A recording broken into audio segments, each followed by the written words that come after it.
nafsu, pikiran, cakra, dan alam semesta. Lihatlah ban sepeda motor, di sana ada as, atau pusat atau titik tengahnya, dan bannya. Amatilah pergerakan as atau titik tengahnya, dia berputar pada satu titik sumbu. Sedangkan ban, berputar tidak pada satu titik sumbu. Ini bukan membahas ban motor, tapi saya sedang menjelaskan pada Anda, cara kerja diri Anda dan semesta. Anda harus open, titen, telaten, tanggap ing sasmitoning alam. Cara kerja seluruh penciptaan menganut pola bentuk cakra. Matahari sebagai sumbu, dan planet sebagai yang memutar, ini adalah cakra di cakrawala.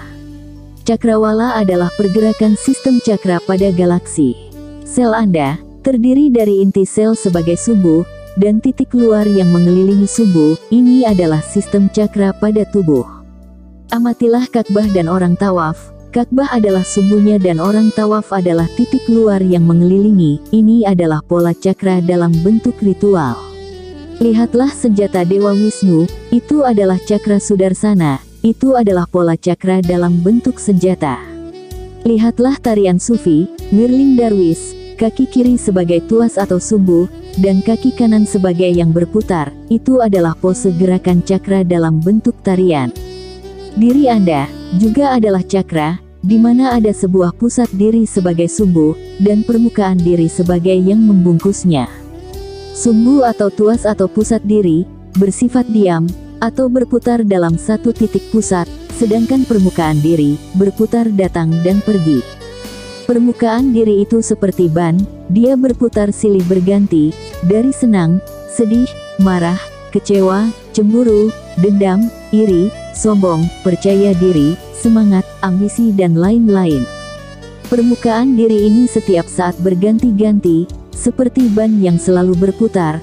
Jika Anda berada pada permukaan, maka Anda akan berputar ke atas, samping, bawah, atas lagi, begitu seterusnya, sehingga kepala Anda jadi pusing. Jika Anda berada di sumbu pusat, maka sekencang apapun ban berputar, Anda tetap tenang di pusatnya.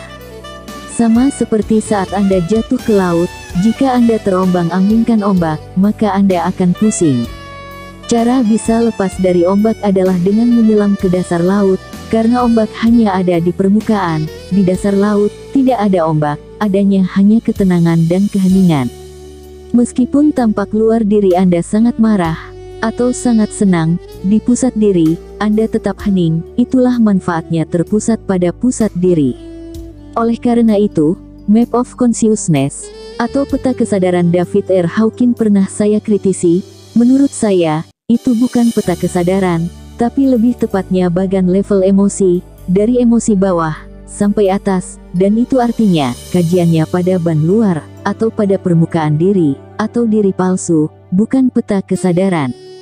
Dan jika Anda menganut teori itu, maka puncak pencapaiannya bukan kesadaran, tapi bersihnya hati dari emosi rendah menuju emosi tinggi, dalam Islam, tazkiyatun nafsi.